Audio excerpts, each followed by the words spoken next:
నమస్తే, నేను మీ Gopi. Welcome back to our channel. ఈరోజు మనతో వచ్చరికి political journalist and senior journalist Jagdev garu ఉన్నారు. సార్ నమస్తే సార్.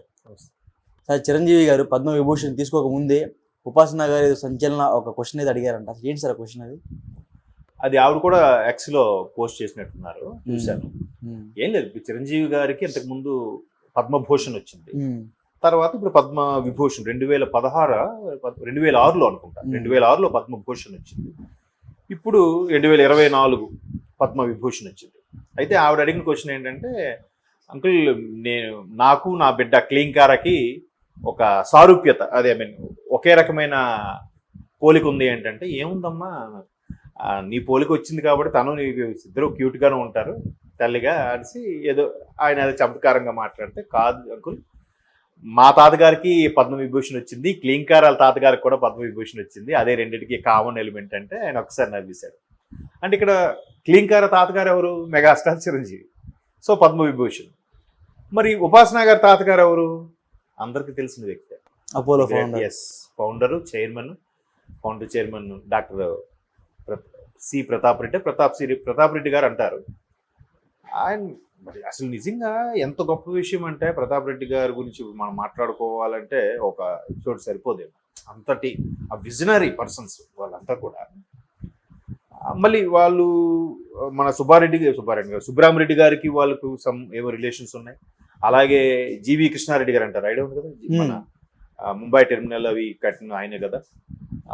మన జీవికే మాల్ ఇవన్నీ ఉన్నాయి కదా, జీవికే బై ఇవన్నీ జీవి కృష్ణారెడ్డి గారు. మళ్ళీ వీళ్ళు రిలేషను అంటే గొప్ప వాళ్ళు, మేధావులు నిజంగా అలాగే ఉంటారు వాళ్ళు. మళ్ళీ చూడండి, ఎక్కడ మనకు కనపడరు.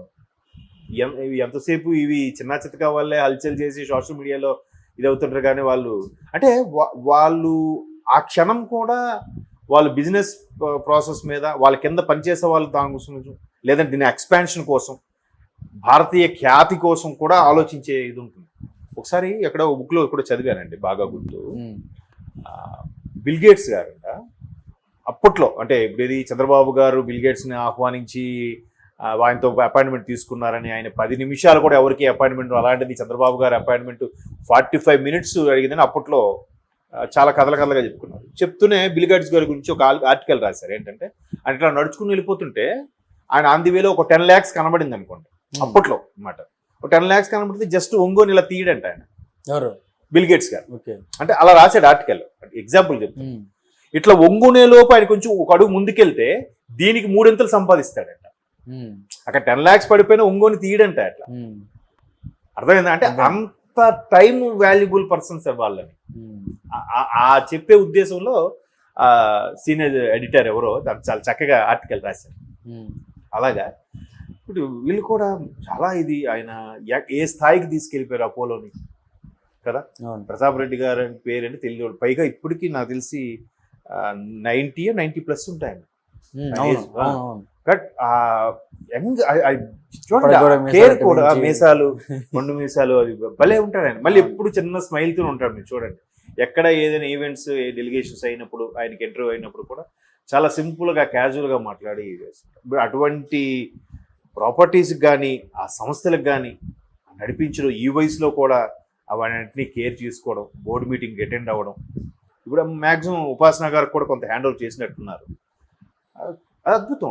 అటువంటి ఆయనకి అసలు ఎప్పుడో వచ్చింది, ఆయనకి 90sలోనే 91లోనో మళ్ళీ ఇక్కడ ఇంకో కోఇన్సిడెన్స్ ఏంటంటే, ఇద్దరికి పద్మ విభూషణ్ వచ్చింది, ఇద్దరికి పద్మభూషణ్ కూడా వచ్చింది ముందు. ప్రతాప్ రెడ్డి గారు కూడా 90sలో ఇప్పుడు పద్మభూషణ్ వచ్చింది, తర్వాత 2010లోనే ఇప్పుడు పద్మ విభూషణ్ వచ్చింది. చిరంజీవి గారికి 2006లో పద్మభూషణ్ వచ్చింది, 24లో పద్మ విభూషణ్ వచ్చింది. బట్ ఆయన ఇప్పుడు గ్రేట్ కదా, ఆయన ఇప్పుడు 2010లోనే ఇప్పుడు పద్మ విభూషణ్ వచ్చింది. నెక్స్ట్ ఇంకేముంది, భారతరత్న కదా. భారతరత్న తర్వాత భారతరత్న, పద్మ విభూషణ్, పద్మభూషణ్, పద్మశ్రీ, అంతే కదా. సో అట్లాగా ఇద్దరికి ఆ సారూప్యత ఉండడం అనేది, ఆవిడ సరదాగా ట్వీట్ చేయడం, అది అందరూ చూడడం అనేది గొప్ప విషయమే కదా. ఇప్పుడు చిరంజీవి గారికి ఎందుకు ఇచ్చారు అని అంటే అదంతే. నేను ఇంకో ఎగ్జాంపుల్ కూడా చాలా సందర్భంలో చెప్పాను.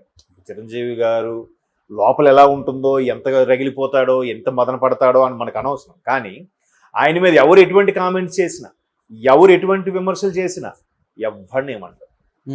ఈవెన్ సరిలే నీకెవరు ఆడియో ఫంక్షన్ గుర్తుందా మీకు? మహేష్ బాబు గారి సినిమా. విజయశాంతి గారు ముందు మాట్లాడేశారు గౌరవంగా. తర్వాత చిరంజీవి గారు మైక్ ఉన్నాక శాంతి నువ్వు రాజకీయాల్లో నన్ను చాలా అన్నావు కానీ నేను నిన్ను ఎప్పుడే అనలేదు అంటే ఆవిడ వచ్చేసి అది వేరు ఇది వేరు బాసు అన్నట్టుగా తను కూడా గిల్టీ ఫీలింగ్ ఉంటుంది కదా.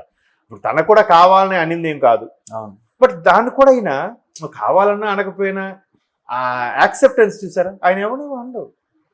ఇప్పుడు చాలా మంది ఆయన చిరంజీవి గారు మెగా ఫ్యామిలీ అంటే ఇలాగా నాకెందుకో ఆయన బయటకు వచ్చినా కూడా యాక్ట్ చేశాడు రకరకాల విమర్శలు చేస్తూ ఉంటారు.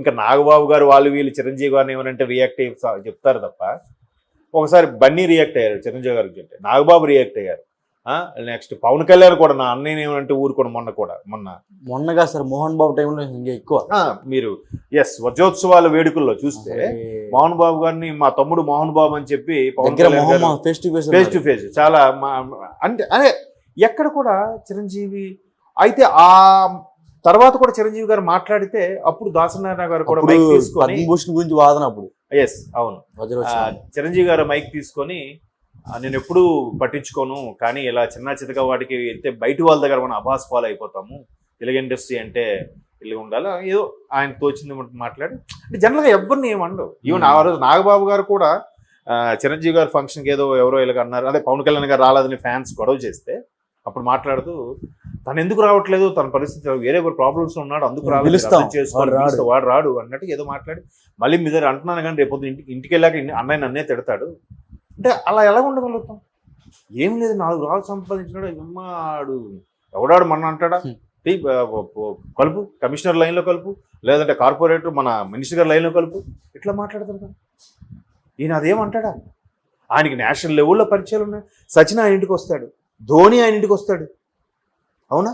నరేంద్ర మోదీ అయితే మొన్న అదేదో ఫంక్షన్ లో కూడా చూస్తే చిరంజీవి గారు నరేంద్ర మోడీ ఇక్కడ మొన్న అల్లూరు సీతారామరాజు ఆ రోజు ఫంక్షన్ లాంచ్ వెళ్ళి అది చేసుకున్నాడు ఆయన, అది సైడ్ కి నిలబడితే.